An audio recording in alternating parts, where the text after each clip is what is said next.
Assalamualaikum warahmatullahi wabarakatuh. Halo sahabat cerita kehidupan. Apa kabar kalian semua? Syukur alhamdulillah kita bisa berjumpa lagi di channel ini.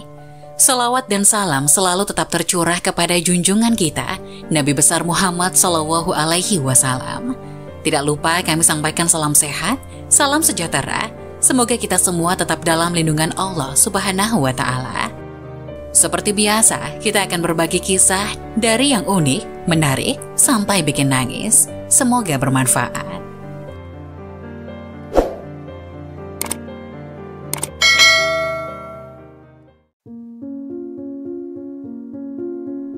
Wajib tahu, inilah ciri-ciri sholat bersama setan. Ternyata banyak yang tak menyadari hal ini.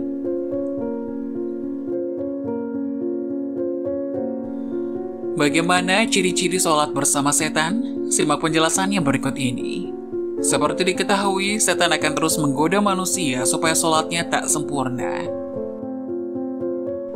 hingga membujuk manusia agar ringan meninggalkan sholat. Karena itu Rasulullah SAW bersabda, jika panggilan sholat atau azan dikumandangkan, maka setan akan lari sambil mengeluarkan kentut hingga ia tidak mendengar suara azan. Apabila panggilan azan telah selesai, maka setan akan kembali. Dan bila ikomat dikumandangkan, setan kembali berlari. Dan jika ikomat telah selesai dikumandangkan, dia kembali lagi, lalu menyelinap masuk ke dalam hati seseorang seraya berkata, ingatlah ini dan itu. Dan terus saja dia melakukan godaan ini hingga seseorang tidak menyadari berapa rakaat yang sudah dia laksanakan dalam sholatnya. Hadis riwayat Bukhari. Padahal sholat adalah ibadah yang paling utama dan yang pertama kali dihisab. Tentunya setan tidak akan mudah membiarkan manusia menyembah Tuhannya. Setan akan terus menempel bersama orang yang sholat agar sholatnya tidak khusyuk. Ada orang-orang yang sholat bersama setan. Mereka adalah sebagai berikut. 1. Orang yang was-was dalam niat. Setan membuat hatinya was-wasan dan tidak yakin niatnya telah sempurna, mengulang takbir berkali-kali, hingga imam ruku bahkan sujud, ia masih saja dipermainkan setan dalam niat dan takbirnya. 2. Orang yang ingat ini dan itu. Saat tengah sholat, setan akan mendatangi manusia untuk mengingatkan berbagai urusan, hingga sholat seseorang menjadi tidak khusyuk. Dikisahkan suatu hari, Imam Hanafi didatangi seseorang yang kehilangan barang. Ia lupa menaruh barangnya. Oleh Imam Hanafi, orang itu dianjurkan untuk sholat sepanjang malam, hingga menemukan barang yang dicari. Namun baru setengah malam menjalankan sholat, setan membuatnya ingat lokasi barang tersebut. Ketika ditanya mengenai hal itu, Imam Hanafi menerangkan bahwa setan tidak akan senang apabila seseorang hamba khusyuk dalam sholatnya, sehingga setan akan membuatnya mengingat apa yang ia lupakan saat sholat. 3. Orang yang merasa ragu buang angin.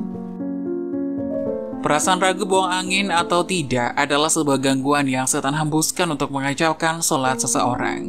Rasulullah SAW bersabda, jika salah seorang di antara kalian merasakan hal itu, maka janganlah membatalkan sholatnya hingga dia mendengar suaranya atau mencium baunya tanpa ragu. Hadis riwayat Ahmad. 4. Orang yang tidak fokus pada sholatnya. Setan akan membuat seseorang yang sedang sholat menjadi tidak fokus dengan mencuri perhatian, menjadikan orang yang sedang sholat menengok ke sana kemari, membaca tulisan di depannya, atau teralihkan oleh dering telepon genggamnya.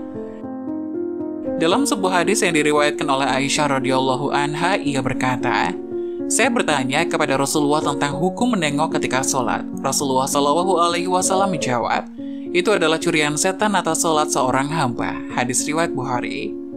5. Orang yang sholatnya tergesa-gesa. Sholat dengan tergesa-gesa sehingga sholatnya tidak tumak-ninah, Rasulullah sangat melarang hal tersebut. Dalam sebuah hadis, Rasulullah bersabda, sejahat-jahat pencuri adalah yang mencuri dari sholatnya. Para sahabat bertanya, wahai Rasulullah, bagaimana mencuri dari sholat? Rasulullah menjawab, dia tidak sempurnakan rukuk dan sujudnya. Hadis riwayat Ahmad. Dalam hal ini Rasulullah menganggap perbuatan mencuri dalam sholat lebih buruk daripada mencuri harta. 6. Wanita yang sholat ke masjid menggunakan wangi-wangian. Menggunakan wangi-wangian saat ke masjid adalah salah satu perbuatan yang Rasulullah larang. Rasulullah bersabda yang artinya, jika salah satu dari kalian hendak ke masjid, maka janganlah sekali-kali menyentuh wewangian. Hadis riwayat Muslim. Berikut cara agar sholat khusyuk dan fokus ketika menghadap Allah Subhanahu wa Ta'ala. Salat merupakan salah satu ibadah yang paling sering dilakukan oleh umat muslim.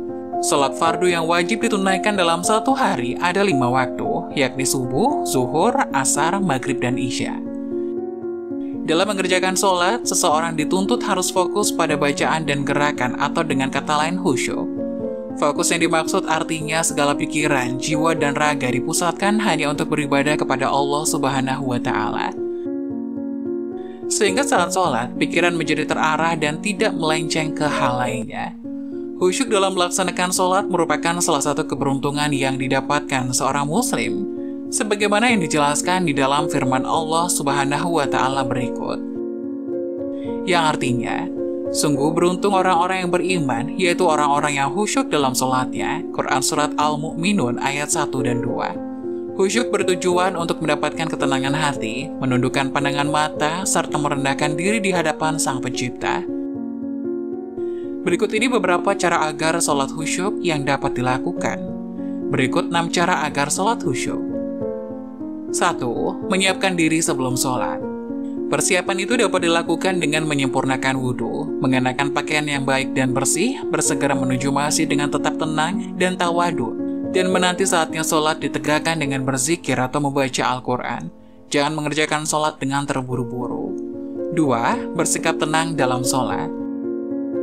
Para ulama biasa menyebutnya dengan istilah tumaninah. Lebih jelasnya adalah dengan menyempurnakan kembali posisi anggota tubuh dalam setiap gerakan sholat. Saat bertakbir, maka angkatlah tangan dengan tenang, lalu letakkan kembali pada posisinya secara sempurna. Begitupun dengan gerakan-gerakan lain dalam sholat. 3. Salatlah sembari mengingat kematian. Cara ini dianggap cukup ampuh agar salat menjadi lebih khusyuk. Dengan melepaskan semua ikatan-ikatan dunia serta menghadirkan kematian akan membuat seseorang berusaha memperbaiki salatnya menjadi lebih baik. 4. Sedikit-sedikit berusaha memahami apa yang Anda baca dalam salat.